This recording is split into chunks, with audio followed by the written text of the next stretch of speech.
You are tuning in to Access Live, a show about raising awareness, what's going on in the community, and to address the issues that impact youth and their families that have serious emotional and behavioral challenges.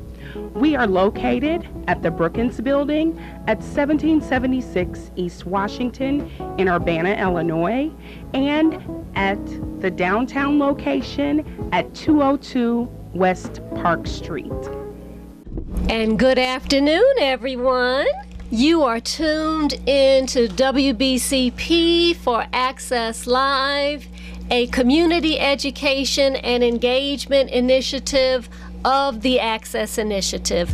I'm your host, Imani Bazzell, and we are in for a wonderful show this afternoon discussing some very important topics. You all know for the last few weeks we've had an extended discussion on violence in the African American community and the various ways we need to understand and get a hold of that problem. So I've got a whole bunch of paper in front of me with all kinds of theories and numbers and statistics, but luckily we will also be able to bring you someone considered an expert in the field. But let me set it up for you. What we are proposing today, and you have heard on other days, is that violence, addiction, and other destructive behaviors often associated with the African American community and therefore dealt with through the criminal justice system may in fact be a misunderstanding and mischaracterization of what might actually be going on. What we propose to you is that these kinds of destructive behaviors are in fact what we can call suicidal behaviors. Now that's hard for some people to hear for a number of reasons. I know, having grown up in African American communities across the country, that we see suicide as a white thing. I remember often hearing growing up, suicide, no, we don't do that. You know, only white people so stupid. You know, they get upset over the least little thing. Y'all should see my videographer in the other room cracking up because he can relate to what I'm talking about even though I can't hear him. We just think suicide is a white thing. But that's a very narrow, and let me say, a white and affluent thing, meaning we think that's only something white people do and people with a lot of financial and other resources do. But what we're saying to you today, that is a very narrow understanding of what suicide is. What we also find is that we think of it as something that males do more than females. But something that we've heard in the news more interestingly over the past few years is this idea of death by cop. Now, what do we mean by that? We mean that the literature, that the law enforcement community has actually come to recognize some behavior of people who have been identified as criminals or people who have been who are actively engaged in a number of negative or scary encounters, and the police are called, and they're put in such a position that the police have to shoot. Maybe they have a gun pointed at them. Maybe they have a gun pointed at someone else. And while certainly in the African American community, we have believed that the police are trigger happy when it comes to African Americans and poor people, there's also a great deal of trauma involved when police officers are faced with a situation that they may very well recognize as a mental health concern, but have no other choice but to shoot or be shot. but to shoot or get someone else shot and killed. So we call those circumstances death by cop. They are certainly not exclusive to African Americans. We've actually seen many white and other Americans get to the point of personal frustration and disaster that they do these kinds of things as well. The point is, we have to begin to understand things that we have originally understood to be criminal behavior can better be handled in a well-organized and oiled machine called the mental health system. Now, the other thing that we want our audience to understand is that there are behaviors, common behaviors as African Americans that we can recognize in our own communities as truly destructive. And when you really try to unpack it, when you really try to break it down, is it in fact reasonable, or isn't it in fact reasonable to think of them as behaviors of people who don't have hope, or what we call hopelessness, behaviors of people who don't seem to have a sense that they have a future to look forward to, many criminal behaviors that seem to be just circular in nature and never really assist the people involved in stepping out of the circumstances it would appear they want to step out of. Now think with me. Isn't that in fact the behavior of a suicidal person, or a person who is experiencing what we would call suicide ideation? But instead, we call it something else. We call it the destruction of the black family. We call it single parent households. We call it these people just need good home training. We call it the parents don't show up for parent-teacher conferences. We call it all kinds of things that function to pathologize the African American community.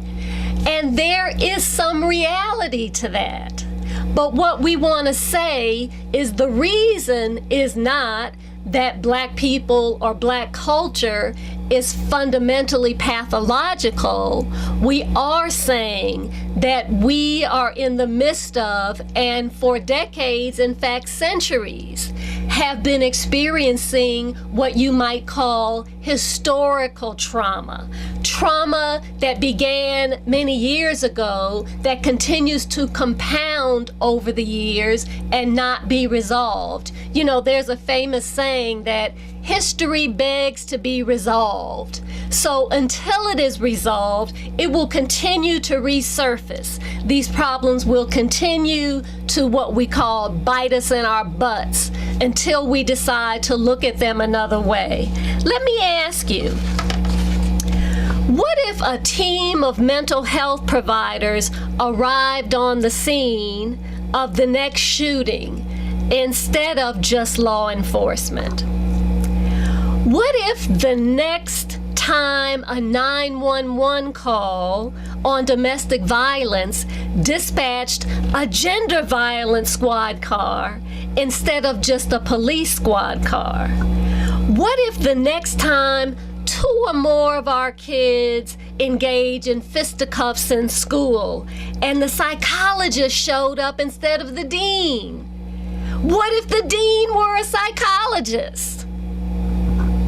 What if the next viral video we see is a trained mental health professional taking down a mentally disturbed woman and safely lifting her up at the side of the road instead of a police officer on top and punching her about the face and body? What if? Give us a call this afternoon at 359-9227 if you find these questions intriguing. Help us have this conversation today on destructive behavior as suicidal behavior. If we can crack this nut, we can really start looking at what it takes to redevelop the African American community, what it takes for us to have real mental health and healing taking place. What is our job as members of the community, and what are other systems' jobs to get us to the root causes of problems? And as I asked before, where did the peace officer go? When I was young, that's what police officers were called. They were called peace officers. They were there to help us maintain the peace. Now, they most often refer to themselves, and we refer to them as law enforcement officers. But if we really want to be about the business of uplifting the African American community, of practicing true self-determination in the African American community, what if we got serious about mental health, about behavioral health? What if we were able to bring together the mental health system, the public school system, the criminal justice system, the child welfare system? What if we were actually be able to bring them together in a larger mega system? You know, there's a name for that. It's called a system of care. And that's what we've been talking about for the past 2 years on Access Live, because in fact, that's what the charge of the Access Initiative has been. It has been to try to bring these various entities together that walk heavy in our lives, get us talking from one talking point, get us addressing the problems of racial disproportionality and disparity in all of these areas, so we can talk about real solutions instead of Band-Aids. And you remember, we talk about this term racial disproportionality and disparity a lot. And again, what we mean by that, for people who don't know, is, let's say 13% of the population is African American, but 60% of the imprisoned population is African American. Wow, that's really disproportional. So then you say, wow, what is that? And what if of the people who are facing racial disproportionality, or those of us seeking services, education, what have you, receive disparate treatment much more likely than others? That's what we mean by racial disparities. Somehow, when it comes to the business of living in a democracy, we see a big gap between the promise of freedom and justice and participatory democracy and the actual reality of everyday African American persons' lives. So we're going to stay on this question of racial disproportionality and disparity. We're going to stay on this question until we get the answers we need. We have people with masters and PhDs and MDs galore. Why are we, just the regular folk, I'm a regular folk like you, why are we bandying about these concerns and these issues, and so often feel as though we're alone in trying to come to solutions that work for us? We want people who got the degrees in this, who got the alphabets behind their names, who do the research on it, who get really well-paying jobs about it, who get invited on talk shows all the time to show their expertise on it. We want them right here in the studio with us. We want them on the line with us. We want them tuned in to 1580 AM on the radio and streaming. We want them tuning in to Cable Access Channel 6 to see what are the people talking about, what's our best understanding of the problems facing us, of strengths we have in our own community to deal with them, and how they might partner with us to create a new day, a real healing in our community. So again, I invite you to give us a call this afternoon at 359-9227. We are currently working to get our guest on the phone to have our phone interview to share with you. I will tell you as we attempt to do that. Her name is Dr. Donna Barnes. We got her? Okay, he says just a minute. Dr. Donna Barnes is the president and founding director of the National Organization for Suicide Prevention for People of Color. Hey Donna, we got you? Hi, Imani. Hey, y'all, this is my new best friend. So Donna, I was just letting the audience know what the backdrop of our conversation today was going to be about.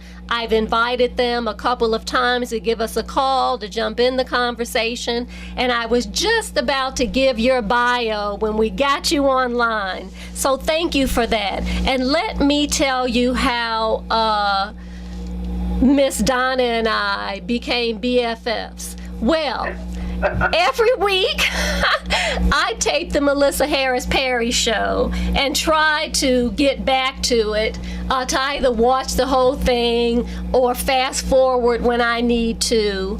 And luckily, this past Saturday, there was a very important panel discussion going on that I saw today's guest on. And I got on the internet and looked her up. I said, ooh, this is exactly what we need to help us continue this conversation and reach some kind of resolution and action plan. So Donna is a research associate and professor at Howard University in the Department of Psychiatry and Behavioral Sciences. She also lectures the medical students at Howard's Medical College. And Donna, you told me not to go on and on about it. You know, that reminded me of what Malcolm X used to say when people were introducing him to give a speech, and they started going too long. He would admonish them and say, you know, that we need to get on with this, right? So I have a sense you're ready to get on with it. We need to, we just got you online and now we got to go to commercial. Okay, so audience, you do not want to change the dial. You want to stick with us. You're going to get valuable information and perspective. We'll be back in just a moment.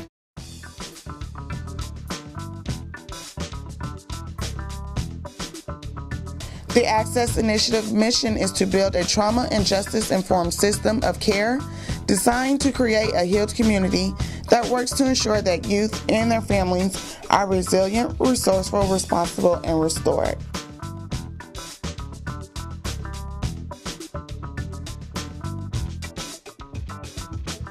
We're back.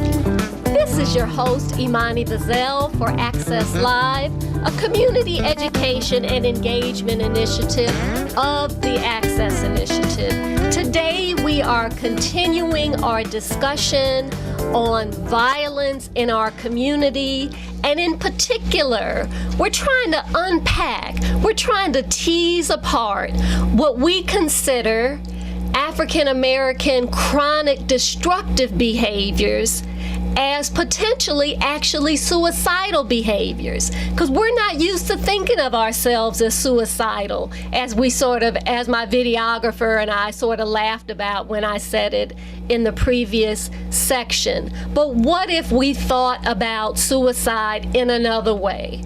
Well, we've got our expert in the studio with us, as I shared with you. Dr. Donna Barnes, again, is the director of the Suicide Prevention Program at Howard University's Department of Psychiatry and Behavioral Sciences, where she also serves as a research associate and professor. And I also told you about her co-founding the National Organization for People of Color Against Suicide.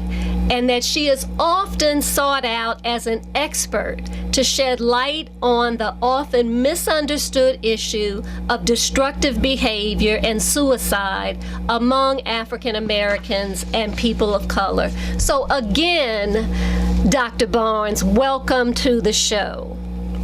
Thank you so much for having me, Imani. I always have to applaud people like yourself in the media who want to raise attention to this topic of suicide. So thank you very much for having me.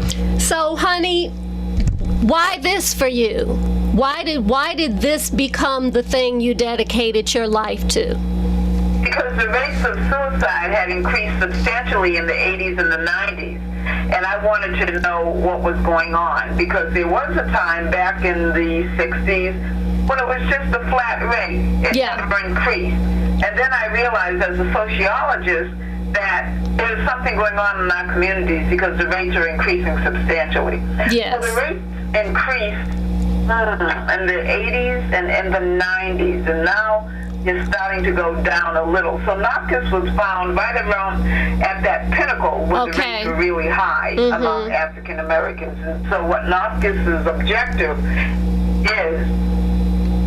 is to bring awareness to mental illness, suicidal behavior, all of that, so that communities can recognize the signs when someone's in a crisis and know when it's mental illness and know when it's suicidal, homicidal behavior. So this is... In 1998, when we founded it, we were sort of making inroads by reaching communities and educating them. We also train people on how to recognize the signs when someone's in a suicidal crisis. So it was important for me to get the word out there that, look, we do have suicides in our community, because for so many years people thought it was just a white thing. Exactly. Still do. And when I talk to people about, even to this present day, about suicide, and their position is, oh, but we have low rates, because our rates have gone down. Not as low as they used to be, but they have gone down some. But we still have lower rates than our white counterparts. So when you look at white males, they have the highest rate. Sure. So we do have lower rates than them. But however, when you look at cities like Detroit, Gary, Indiana, Baltimore, D.C., we have very high rates of homicide. Yes. And very low rates of suicide. And my position is, how many of those homicides are really suicides, and how many? And they also have high rates of drug-induced death. Right. How many of those drug-induced deaths are actually suicides? Because when someone decides to take their own life on their street drugs, the coroner is going to certify that death as a drug overdose. Right. So we got a lot of hidden numbers or runaway numbers out there that don't really tell us the true facts. And for homicide, if you really want to kill yourself and you don't have access, all you got to do is put yourself in harm's way. And you know very as well as I do that in our community, you know, our own neighborhood, we don't have to go far. No. To find someone to assist us in a suicide scenario. Absolutely. That's absolutely. Now,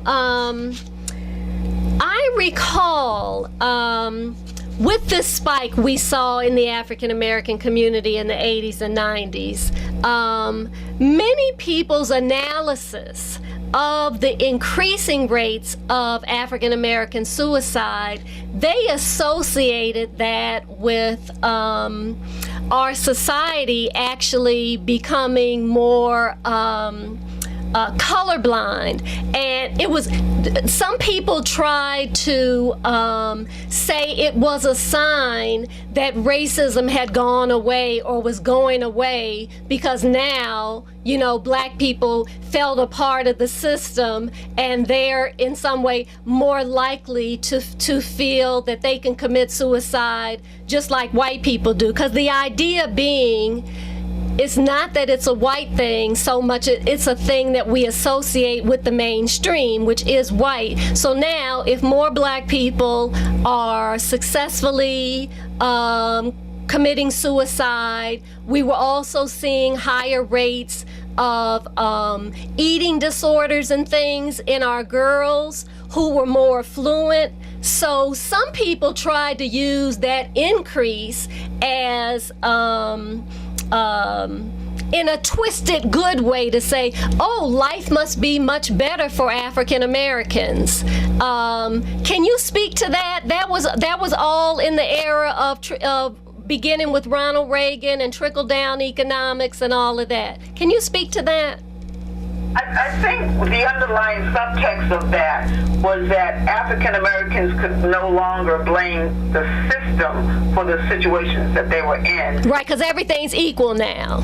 Right. Yeah. And so now, when things do not go as well, they have to internalize that blame and blame themselves. Yes.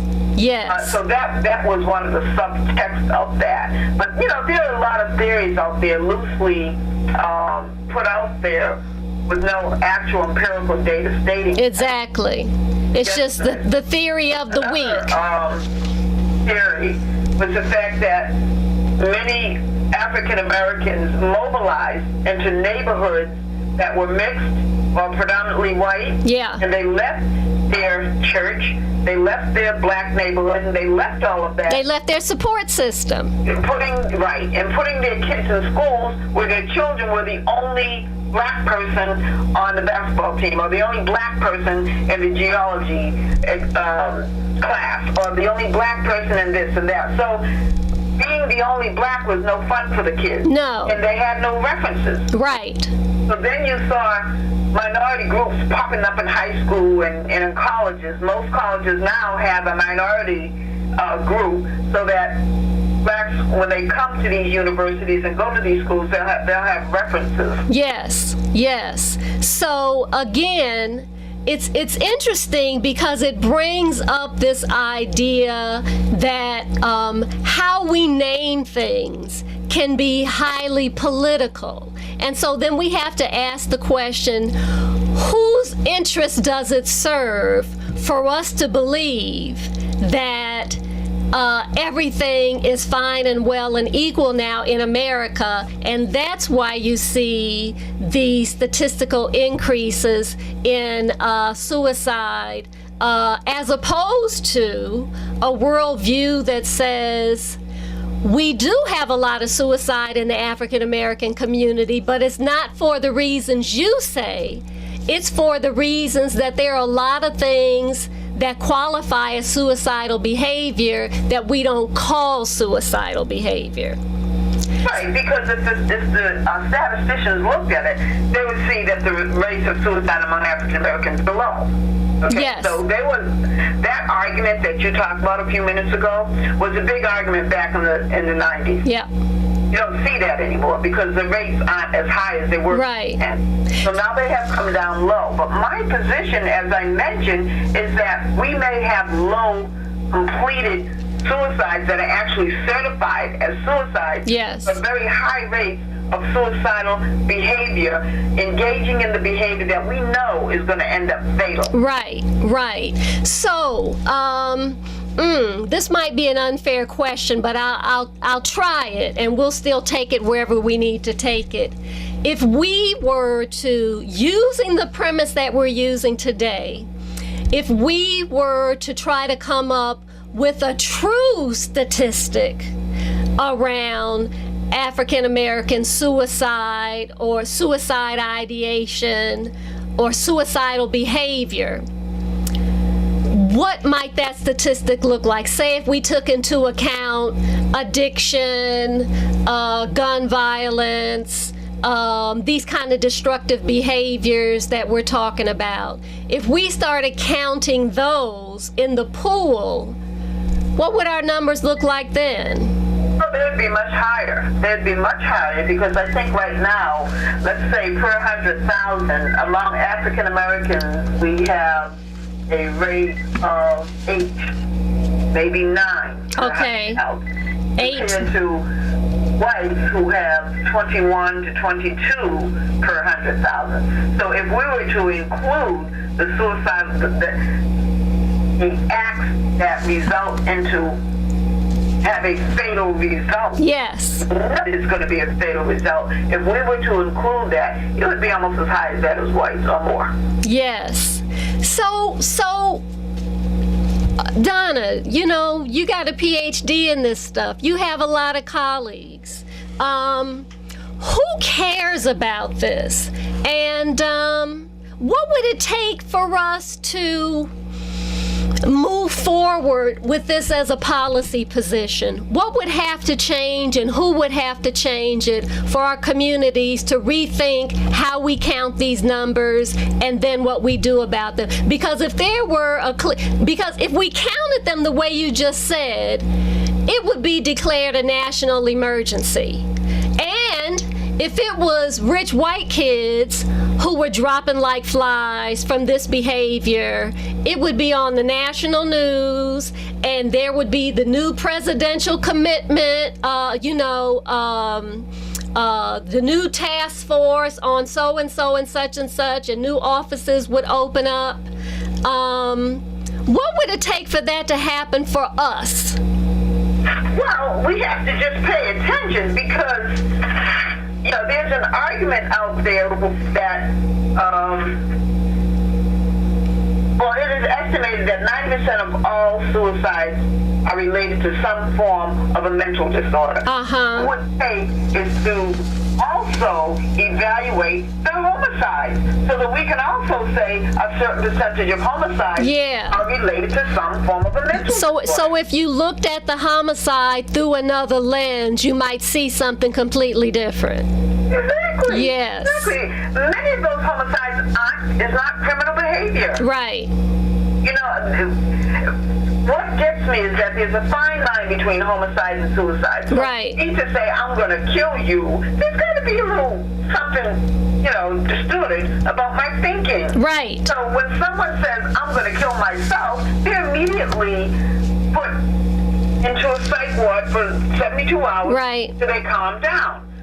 But yet, if somebody says, I'm going to kill somebody else, then they're it's illegal, and they're arrested for making a threat and all of that.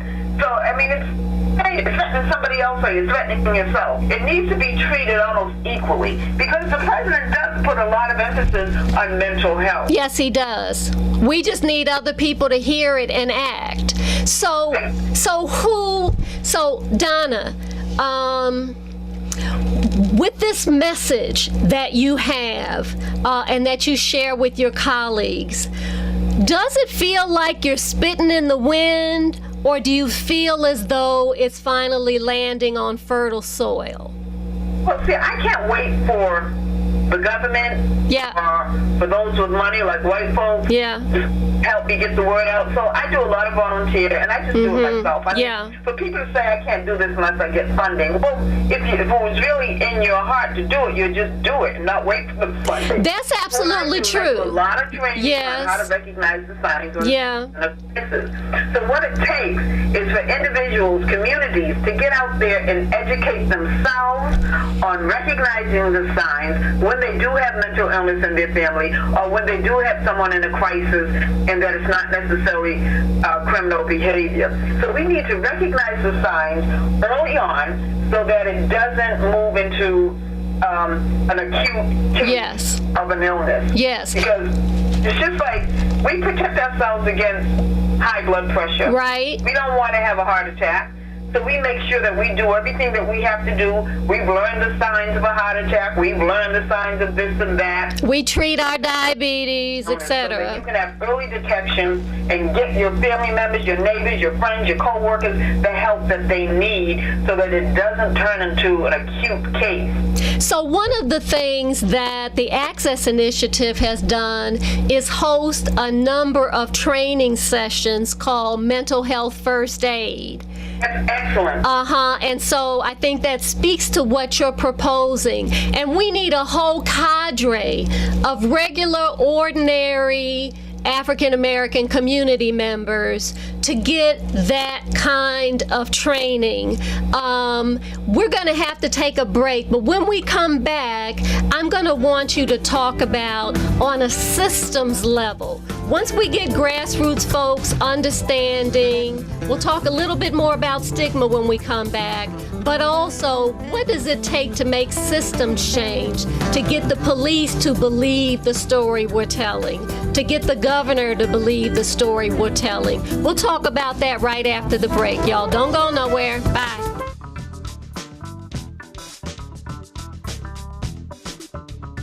The Access Initiative mission is to build a trauma and justice-informed system of care designed to create a healed community that works to ensure that youth and their families are resilient, resourceful, responsible, and restored.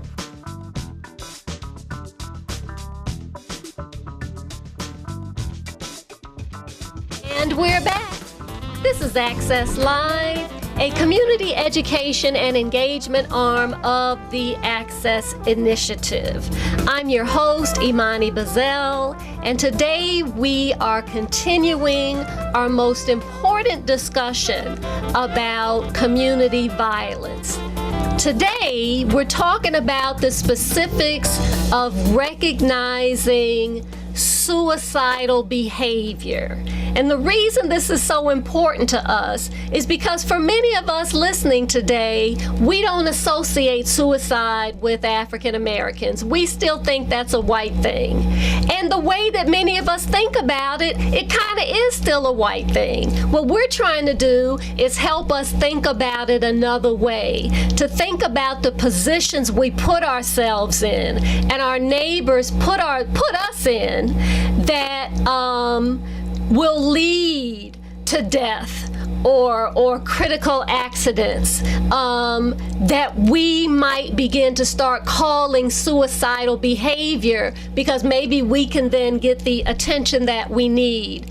Before we took our break, Dr. Barnes was talking to us about what it means for us as regular grassroots citizens to arm ourselves with an understanding and do it ourselves. We can't keep waiting for other people to do it for us. So I mentioned to you that the Access Initiative has sponsored several times certification training in mental health first aid.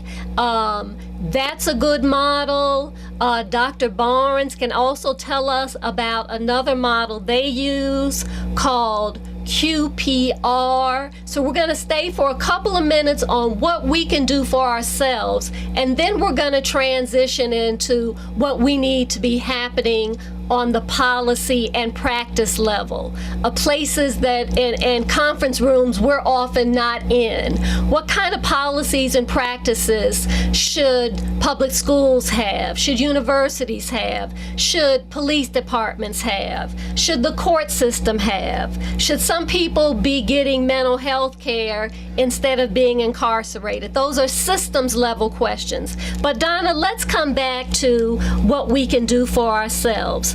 Tell us about this model QPB. It's QPR. QPR, I'm sorry, I couldn't read my own handwriting.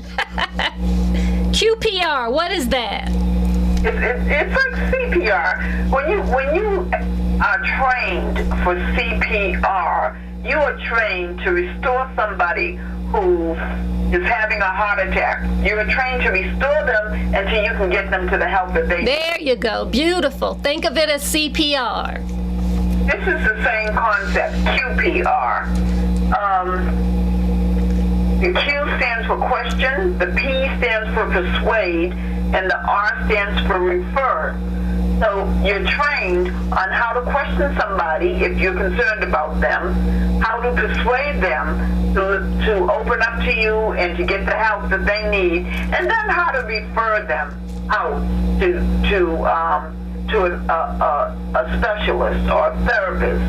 And Marty and I were talking while we were on break that referring means so much more than this giving them a number to call. Hey, Right. Call this 800 number, or here, you got my number. Anytime you need me, just give me a call. When people are in stress or in crisis, they don't pick up the phone. Absolutely not. It's too heavy. It's too heavy. They can't even lift it. Right. So what you have to do is just do a little bit more than give your number or give someone else's number. You have to stay with them. Yes. Let them know that we are going to get through this. Not you are going to get through this. We are going to get through this. Make it a team effort. That's Bring right. others who are concerned about this person, and make it a real team effort. And then stay with that person and ask them, will you let me help you? Yes. Will you let me take you to this particular person? Yes. And then if they, oblige by that, then by all means, drive them, go on the bus with them, on the train with them, stay with them until they feel comfortable. Because when you're in a crisis like that, you're frightened, you're in fear, and you think that you can get over it yourself. And many times kids find out, and adults, that they can't. Exactly. And so what struck me around the P, the persuade, sometimes we can't get through to the person we're trying to get through to persuade them, but we may be able to reach out to their mother or their sister or their cousin and persuade them to persuade this person or to join in this fight to save this person's life. Exactly. Yes. Exactly. If you can't do it, find someone else who can. That's exactly right, Imani. And this is much of the thinking behind the other primary service that the Access Initiative provides, called wraparound services. Just like you said, Don, it's this idea of putting a team of people together who are there strictly and on purpose about this person's health and well-being and moving forward into the light. So there are all kinds of concentric circles we can come up with to help pull our communities out of this abyss.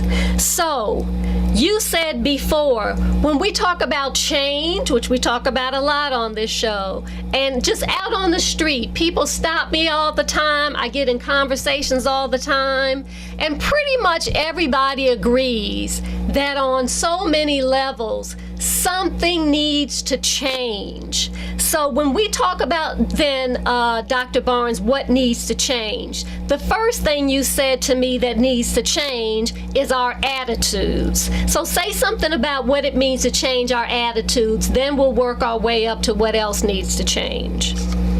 Well, our attitude has a lot to do with the stigma surrounding mental illness or suicidal behavior. And we need to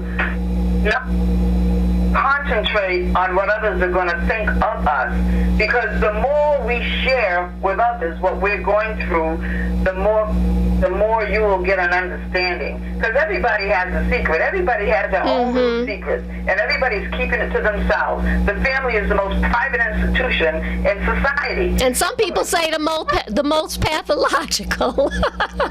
The nuclear family, at least. So we need to talk about things more. And I call it preventive tolerance. The more we talk about it, the more open we are. And the more open everybody else will be about it. So we've got to model this open behavior ourselves. And talk about, because I know I've said before, I have struggled with depression, and everybody has, right? But a lot of people are afraid to talk about it, and it can mean so many things. It can be from having the blues all the way through you need to be hospitalized and everything in between. But the more we can say something about that out loud, the more we can make sure people understand what your options are and how to distinguish between something that may be going on for a week or two versus something that keeps persisting over time. We can get at this thing because not only does it save the person who's experiencing it, but it saves the people who they may end up acting out on, correct? Yes. So, you also do some annual work with the Congressional Black Caucus, and everybody pretty much knows who they are. They're, for the most part, the elected officials in national government. So what is it? They're in town, and they're generally in town around the third week of September every year. We make sure that we have a stake in some of their forums where we can talk about mental illness and we can talk about suicide, and we'll be doing that again this year. Okay, so when they do their sort of CBC weekend that a lot of people in D.C. think is a big party, there's actually some serious stuff going on, right? Oh, yeah. Yeah. I remember several years ago, NOPCUS, my nonprofit organization, had a reception. And we said open bar. And the reason I said open bar, not is because we have money to throw away, but because I wanted people to come. Right. This was packed. You know it was. Shame to say it's true. Whatever it takes. That's right. I was talking to a black administrator at the University of Illinois a few weeks ago, and I'm working on a project that she wanted to be very supportive of, and asked how she could help. And I gave her a suggestion she said she'd follow up on. But my last one was, I need you to pull the black faculty and staff together. And she said, honey, the last time I tried to do that, I had to make sure they knew I had ordered fried chicken and some banana pudding, and we fell out laughing. I said, girl, it's time to order some peach cobbler again because I need them. And that's the same thing as your open bar, right? We had drinks, and the room was packed. And we showed videos, we have all kinds of information out there on mental illness and suicide and people, and we made sure nobody left unless they had something in their hand in reference to suicide prevention and intervention. That's so beautiful. I think it was a very successful event. Yes. Because we reached a lot of people at the CBC that year. Wonderful. So then on our level, it seems to me that all the entities that exist nationally, we should be able to carry down to the state and local levels. So for instance, why couldn't we do something like that with our black elected officials in Illinois government? I don't see why we shouldn't. So you've given us an idea there. And then locally, who are our black elected and appointed officials or folks who are otherwise recognized as leaders in the community? What would it take to bring them together and do the same kind of thing? Work the networks we know. You're bringing them together so that they can make these types of training mandatory in your middle schools and high schools.